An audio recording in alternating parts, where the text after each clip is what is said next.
আমি Bethune school এবং college জায়গাতে পড়েছি। ক্লাস 5 থেকে শুরু করে গ্র্যাজুয়েশন পর্যন্ত long years I have spent in the campus of the campus career and I am now Bethune. Without any delay, I directly go to the topic today. So my topic is the exceptional life and work of Dorothy Crowfoot Hodgkin. Dorothy Hodgkin was a British chemist and discoverer. She won Nobel Prize in the year 1964 in chemistry. So this is a famous quote. I was captured for life by instinct and knowledge.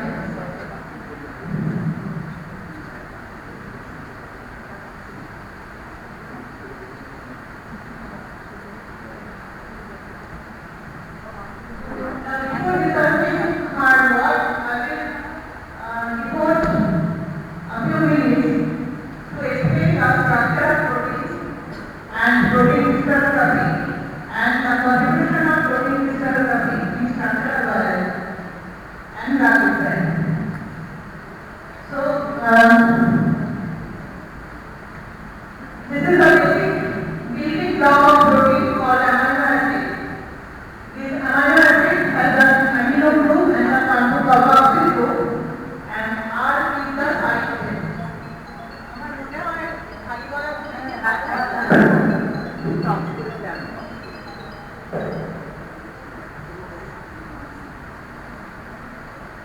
So this is the structure of amino acid. This is side chain, one amino group and carboxyl group. Now depending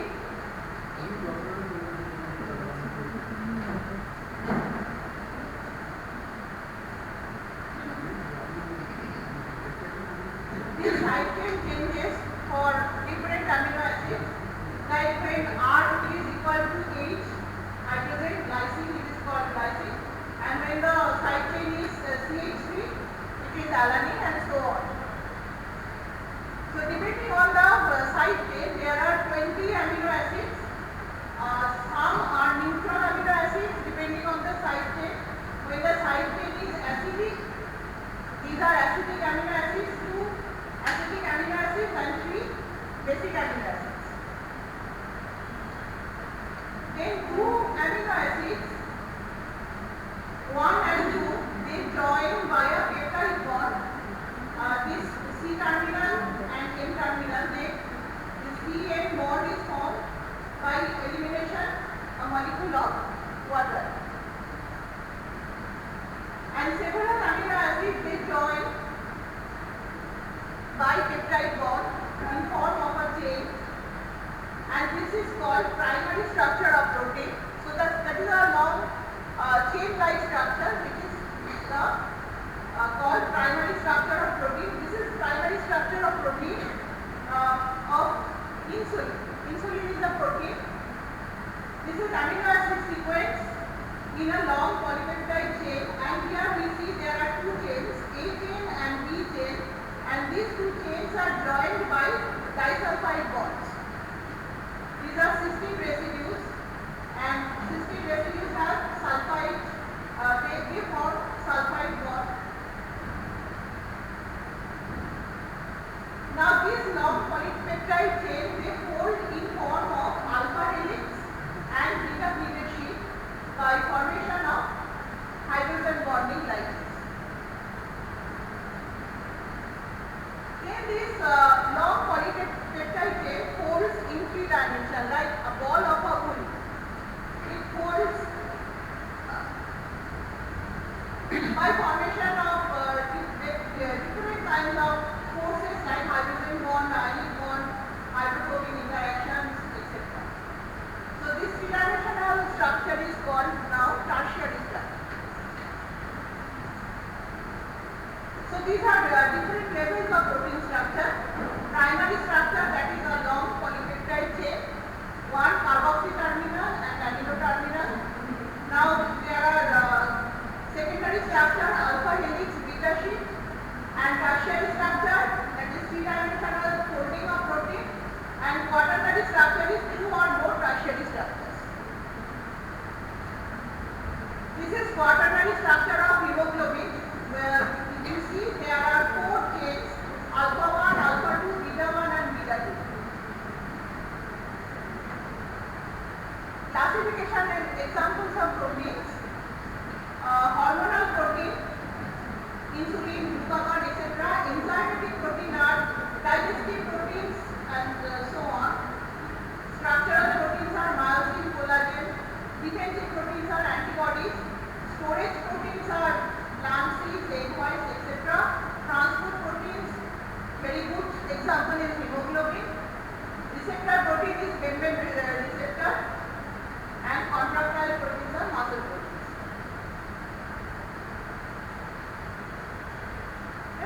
X-ray crystallography. It is a powerful technique for visualizing the structure of proteins. Protein crystallography is a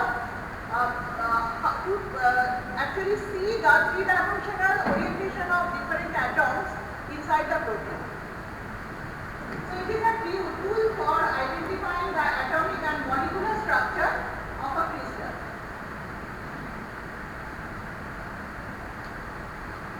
So in crystallography, the crystalline atoms cause a beam of incident X-rays to diffract into many specific directions. Then crystallographer can produce a three-dimensional picture of the density of electrons within the crystal. So this is the basic theory of crystallography. Some early achievements are English physicist Sir William Henry Bragg pioneered the determination of crystal structure by X-ray diffraction method. All physics students know this. X-ray crystallography is a complex field. Using X-ray crystal data, James Watson and Francis Crick were able to determine the double helix structure of DNA. And Dr. Peter Kim, a scientist, was able to determine the structure of a key protein responsible for HIV infection process. So these are some achievements of X-ray crystallography. Next is Bragg's law. Bragg's law of diffraction of X-rays by crystal plates. So X-ray crystallography uses the uniformity of light diffraction of crystals to determine the structure of molecules or atoms. This is famous Bragg's law. This X-ray beam is reflected from this layer, the first layer of atom, and this is the second beam reflected from the second layer of atom, and these two beams, they interfere, and when constructive interference takes place, we get a bright spot. That is our theory. So these specific directions appear as spot on diffraction pattern called reflections. So if I place a photographic ray here, these will appear as bright spots. Okay. So X-ray diffraction results from an electromagnetic wave impinging on a regular array of scatterers. So here atoms are scatterers of X-ray beam.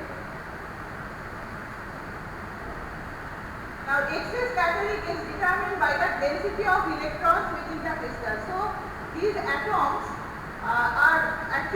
they are composed of charged particles. So when X-ray is an electromagnetic wave, so when X-ray impinges on the atom, they are scattered by the charge, the charge of the atom. So this is equivalent to Thomson scattering.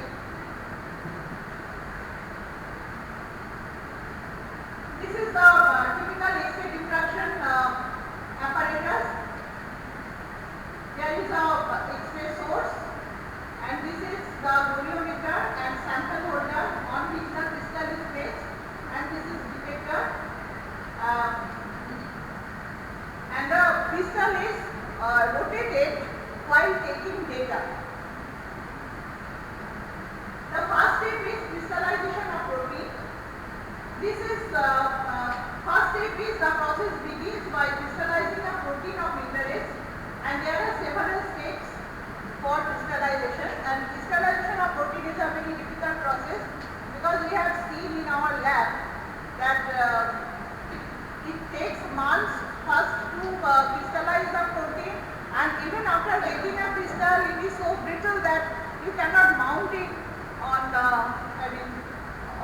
X-ray diffraction method. So this is a very difficult process, and by luck also you get a suitable crystal. Collection of diffraction data. X-ray are generated and directed towards the crystallized protein. Then X-rays are shot at protein crystal, resulting in some of the X-rays going through the crystal, and the rays being scattered in various directions. So this is how we collect diffraction data. And third step is, from the data we create a electron density map. So that electron density map atoms in the crystal. So this data Fourier transform is applied to the intensities on the film, on the photographic film. We are getting the actual pattern, intensity pattern, and the Fourier transform is applied to the intensities to reconstruct the electron density distribution of the crystal. So this is the protein crystallography in a nutshell. This is protein solution, take the crystals, then with the help of X-ray diffraction by crystals, this is the detector, we get this image, and then the data is processed by computer. You form the electron density map, that is the position of the atoms, you can see, and then the final structure is found out. And this structure, the data what after solving the structure, it is deposited in protein data bank. So you can see there are 2, 2, 5, 9, 4, 6 structures are there, and there are several computed structures also. So protein data bank, it is a repository for 3D biological macromolecular structures. It includes XYZ coordinates for the atoms in macromolecular structures like proteins, nucleic acid, viruses. So actual position of atoms, XYZ coordinates of atoms that are stored in the structural data. These coordinates are obtained by X-ray crystallography. 80% of the structure we see in protein data bank are coming from X-ray crystallography, and rest are from NMR spectroscopy. Similarly, we have another data bank, that is Cambridge Structural Database. That is a database for small molecular crystal structures. Then I will discuss what is the application of protein crystallography in structural biology. What is a drug? This drug is a molecule which targets a biomolecule like protein or DNA. So drugs target a protein or a DNA and triggers a physiological effect. Example is penicillin, it is an antibiotic, and this is Taxol, an anti-cancer drug. This is a protein which is causing the disease, and this is the drug molecule, and this site is called active site of protein, where the drug actually binds. So protein and drug complex is formed, and the protein is dissolved, and the disease is cured. So this is the protein drug interaction, which is also known as lock and key. In traditional drug discovery, it is done by trial and error method randomly. It is time consuming. One drug takes almost 12 years, and expensive because it needs manpower, chemicals, animals, etc. And it is extremely low yield, and price of drug is very high because of all these expenses. So this is a traditional drug development. First identify the disease, then isolate the protein which is causing the disease, then find the drug, that is also by chance, then preclinical testing is done, scale up, formulate the drug, file IND, human clinical trials, 2 to 10 years, file NDA. So it takes lot of time. Now here, this is called molecular recognition. This is a double helix structure of DNA, and this is called major group of DNA. Here you see that a drug, this is an anti-cancer drug, because anti-cancer drug generally binds with DNA. So this drug binds in the major group of DNA. So this is one kind of interaction. This is another kind of interaction. This is anti-cancer drug doxorubicin intercalation. This type of interaction is known as intercalation. That is, the drug will bind in between the two helix, in between the two strands of the helix. So this is also a case of molecular positioning is not clear. This one? This is called intercalation because within this drug, what are the drug molecules? drug molecule, Wait. this one and this one, two molecules, ওরা মানে দুটো হেলিক্সের দুটো স্ট্র্যান্ডের মাঝখানে ওরা ঢুকে, এটা হচ্ছে ইন্টারক্যালেশন। মানে এটা অনেকটা প্লেনার স্ট্রাকচারের মতো, তাহলে এটা আর এটা এরকম ভাবে দুটো প্লেন এটা মাঝখানে ঢুকে যায়। আর মাইনার গ্রুপ আর মেজর গ্রুপেও বাইন্ডিং আছে, মানে ডিফারেন্ট কাইন্ডস অফ বাইন্ডিং আছে, that depends on the nature of the drug and molecular recognition. মানে ড্রাগটা গিয়ে ওখানেই বাইন্ড করবে, সবসময় ওখানে বাইন্ড করবে। So because the molecules action depends on it's structure, যেরকম স্ট্রাকচার হবে ও সেভাবেই বাইন্ড করবে।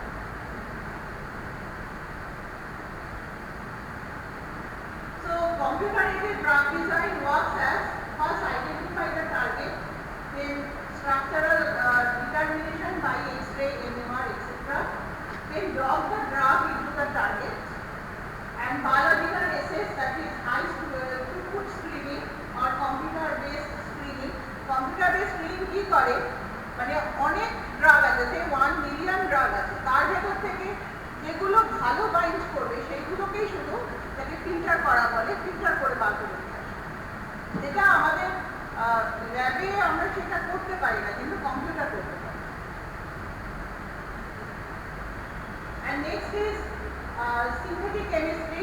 After you screen out certain important molecules, যে এই মলিকুলগুলোই ভালোভাবে বাইন্ড করতে পারছে, এরা they are potential, they have the potential as good drugs, তাহলে ওই ড্রাগগুলোকে নিয়ে আমরা এবার সিনথেটিক কেমিস্ট্রি ওরা সিনথেসাইজ করছে, তারপরে সেটাকে নিয়ে clinical trial.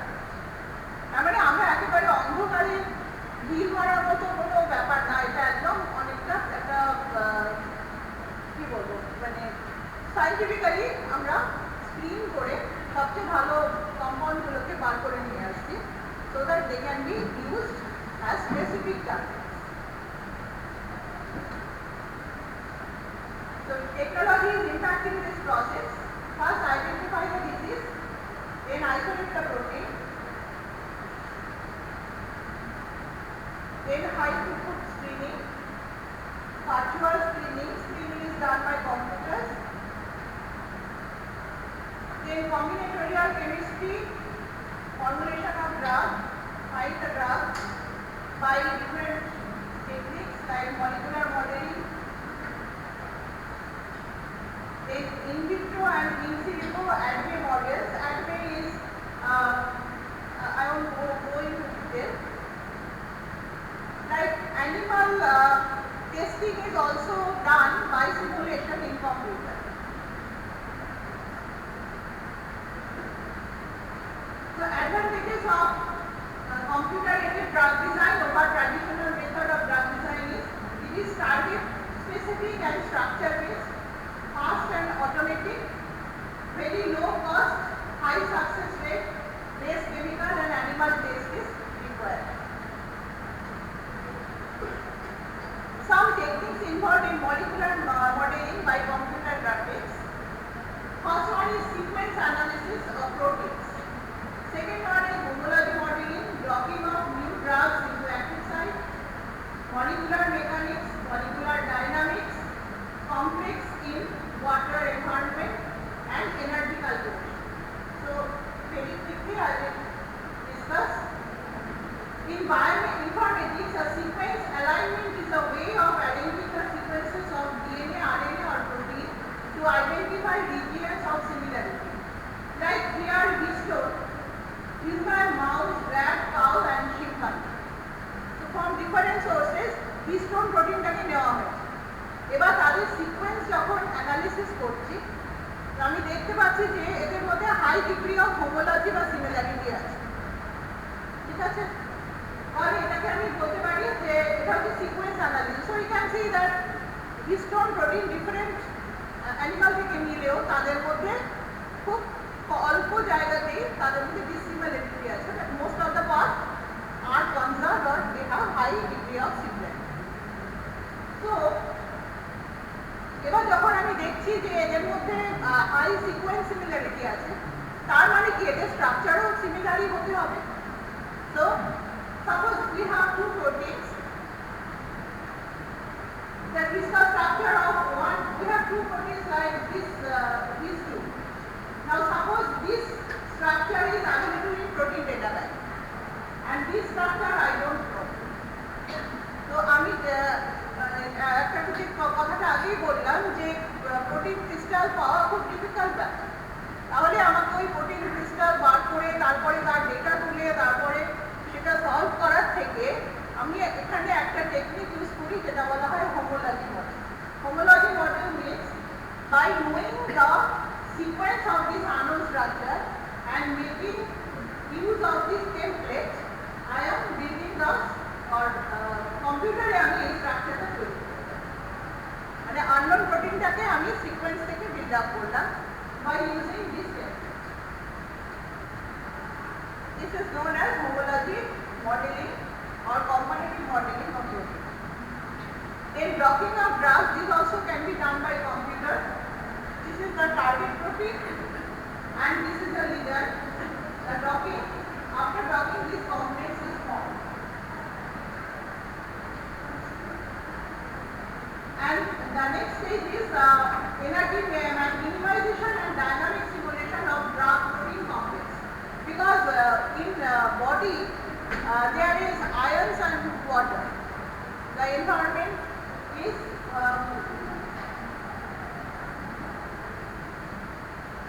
so this simulation of graph protein complexes is done in water and unmediated environment created by modeling software.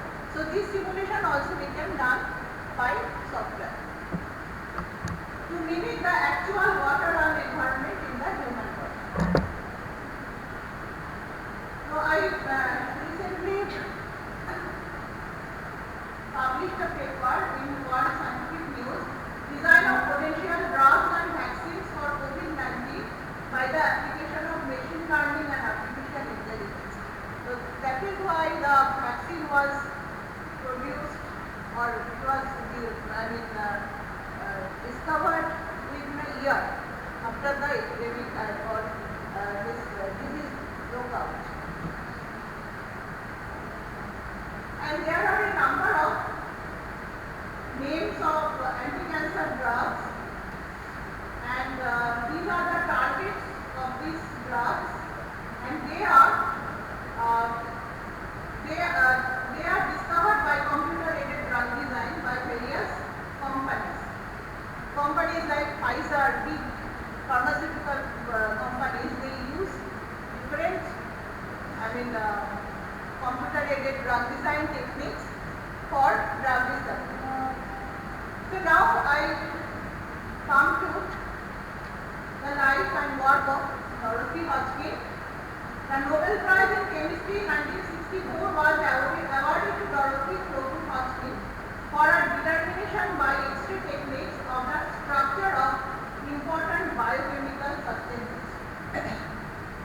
So she was born in 1910 in Cairo, Egypt, and affiliation at the time of award was University of Oxford, Royal Society. Prize motivation was for her determination by X-ray technique of the structures of important biochemical substances.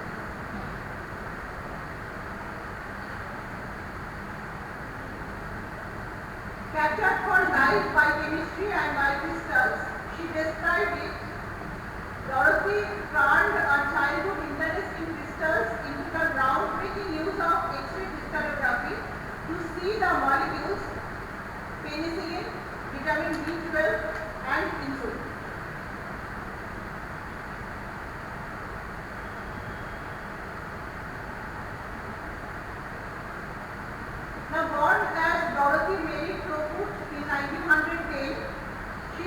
raised in England and colonial North Africa.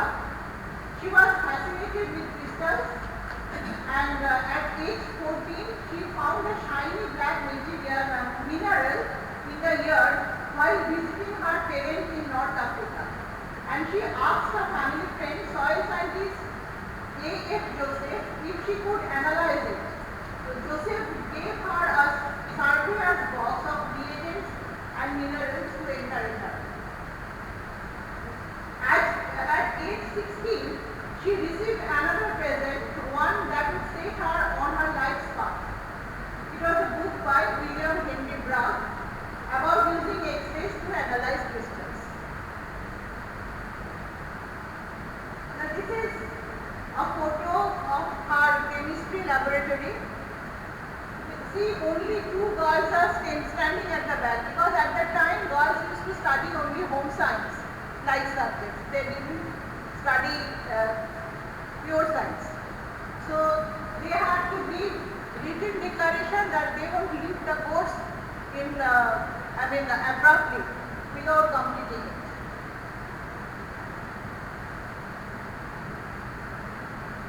When she was 18, Hodgkin enrolled at Oxford University to study chemistry and pursue her interest in crystallography. For her doctoral work, she joined the lab of J.D. Barnell, a Cambridge University chemist and a student of W.H. Bragg. So her supervisor was a student of Bragg. And in 1934, Barnell photographed the first X-ray of a protein crystal. It was an achievement that proved organic molecules and not just inorganic ones could be crystallized. So organic molecules were crystallized by Barnell. Human insulin, inspired by the first X-ray of a protein crystal, Hodgkin soon began to investigate the three-dimensional structure of insulin. At this point, she was 24 and teaching chemistry at Oxford University with her lab. In 1964, she was awarded Nobel Prize in Chemistry for the discovery of the structure of insulin. So it took 34 years to discover the structure of insulin. Because at that time there was no computer. Everything is, she had to do all calculations by hand. All these Fourier transform and all these calculations were done by hand. So human insulin is a 51 amino acid peptide hormone with a molecular weight. It is composed of chain A chain 21 amino acids and the B chain 30 amino acids, which are linked by two disulfide bonds like this.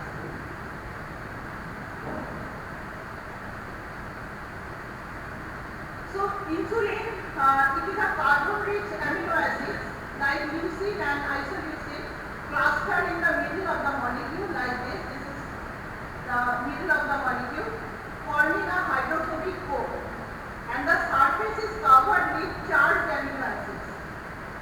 This is charged amino acids like arginine and glutamate that interact favorably with the surrounding world. Penicillin, she paused in her study of insulin to take on penicillin, a more urgent task in the World War II era. It took her 4 years to map the structure of its 17 atoms. Penicillin has 17 atoms, and she had to form the electron density map by hand.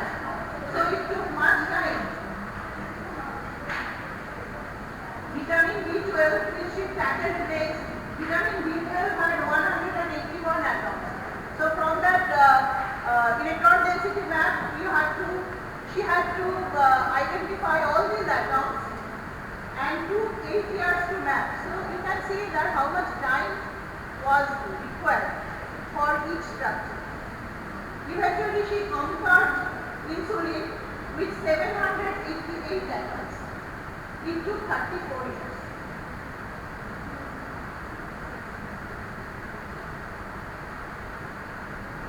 This is the picture of penicillin, three-dimensional picture, and this is the electron density. Getting crystal of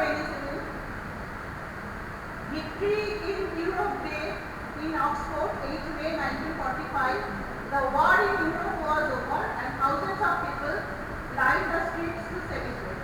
One woman made her way through the cheering crowd. She held in her hands a model of wax. Hodgkin had just solved the structure of penicillin. She went to dance school of pathology to show her discovery to an equally excited colleague on stage. 5 years earlier, on a morning in May 1940, Chain told Hodgkin that he and his colleague Howard Florey had just discovered something amazing. Florey and Chain were experimenting with penicillin, the bacteria-killing substance that Alexander Fleming had discovered in molds in 1928. Since Fleming's discovery, several researchers tried and failed to purify active forms of penicillin. Until the experiment that Chain was so excited about, someday we will have crystals for you, Chain promised Hodgkin. The Nobel Prize in Physiology or Medicine 1945 was awarded jointly to Sir Alexander Fleming, Hans Boris Chain and Sir Howard Florey for the discovery of penicillin and its curative effect in various infectious diseases.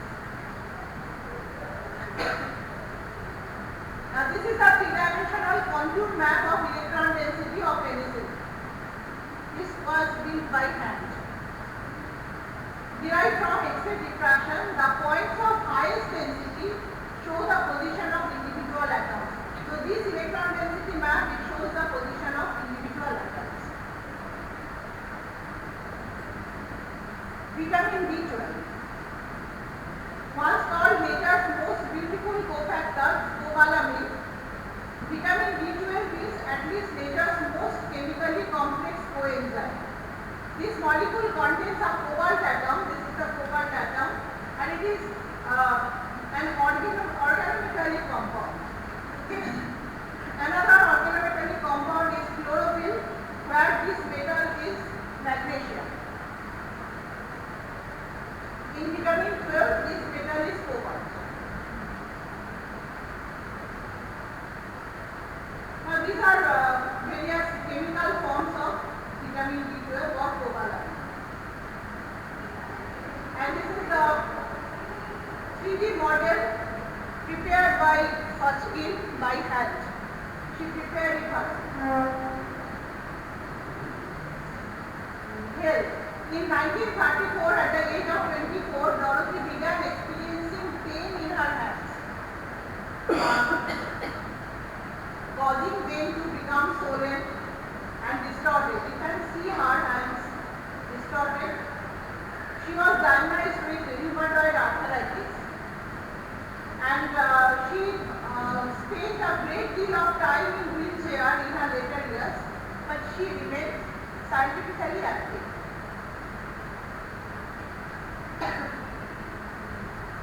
Professor Tom Landell is a postdoctoral student of Dorothy Hodgkin. He is a big name in protein crystallography, and he has studied DNA repair, hormones, HIV protease, and he has contributed 235 crystal structures to protein data bank. Professor Guy George Dodson. Dodson was also a postdoctoral student of Professor Dorothy Hodgkin, and he used synchrotron radiation in protein crystallography. He was also involved in the study of insulin. Range of radiation. Synchrotron radiation.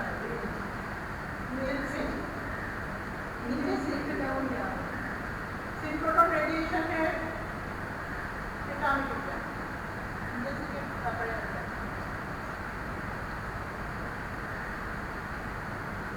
Synchrotron radiation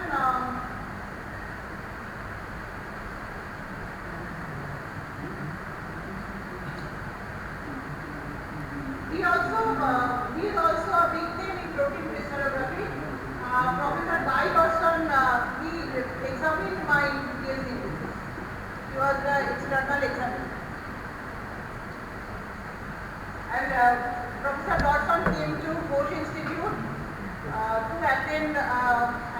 international conference, and then we met and talked on this. Professor A.M. Vijayan, he is also a postdoctoral student of Professor Hodgkin. He received his doctorate from Indian Institute of Science, and he was a postdoc fellow in Professor Hodgkin's research group at the University of Oxford. And he returned to India and joined the molecular biophysics unit at Indian Institute of Science, IISc Bangalore. So,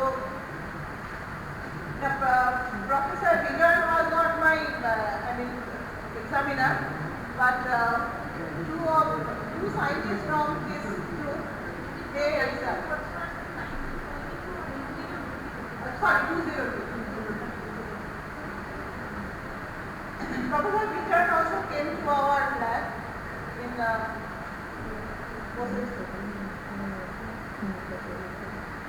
Rosalind Franklin. Rosalind Franklin had contributed to the discovery of the structure of DNA, and which was largely unrecognized. So she is also known as wrong heroine or the dark lady of DNA. X-ray diffraction images of DNA. Franklin is best known for her work on the X-ray diffraction images of DNA. Photo 51. This photo was taken by our student Raymond Gosling, and this is a path-breaking work because it led to the discovery of double helix structure of DNA. Photo 51 is an X-ray fiber diffraction image of a paracrystalline gel composed of DNA fiber taken by Raymond Gosling. He was a postgraduate student working under Maurice Wilkins and Rosalind Franklin at King's College of London. This image was tagged photo 51 because it was the 51st diffraction photograph that Franklin had taken. So this is an evidence in identifying the structure of DNA. So although Gosling took the famous photo 51, Maurice Wilkins showed it to Watson without her permission. That is a big. So Watson suggested that Franklin would have ideally been awarded a Nobel Prize in Chemistry along with Wilkins, but it was not possible because by that time Franklin was dead. She died at a very early age. Ada Leonard, she is an Israeli crystallographer and Nobel laureate in chemistry. In 2009, she received Nobel Prize with Venkataraman Ramakrishnan and Thomas A. Seitz for her studies on the structure and function of ribosome. She introduced a novel technique, cryo-biocrystallography, which became routine in structural biology. And the last one is, I am discussing about some women scientists in this field. Purnima Sinha, she earned her doctorate in X-ray crystallography of clay materials from University of Calcutta, Rajabhajar Science College. She was the student of Professor S.N. Bose, Satyendranath Bose, and she was among the first Bengali women to receive a doctorate in physics. She has written extensively on Satyendranath Bose, like Vigyan Sadhanar Dhara, Satyendranath Bose, Amar Kotha, Satyen Boseর ব্যক্তিত্ব ও মননের ধারা, etc. And her research was funded by Assam Oil Company. That was research industry collaboration. At that time, this type of collaboration was rare, but she collaborated with a company and she studied different types of clay from across India because clay study করে সেখানে oil পাওয়া যাবে কিনা সেটা বোঝা যায়. And she later joined the biophysics department at Stanford University's origin of life project. And she compared the X-ray structures of clay with DNA patterns. So I took references from autobiography of Professor Dorothy Hodgkin and her Nobel lecture, books and articles by Professor Purnima Sinha, and research articles on protein crystallography by Humanities. Thank you.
কোথায় কিভাবে post হবে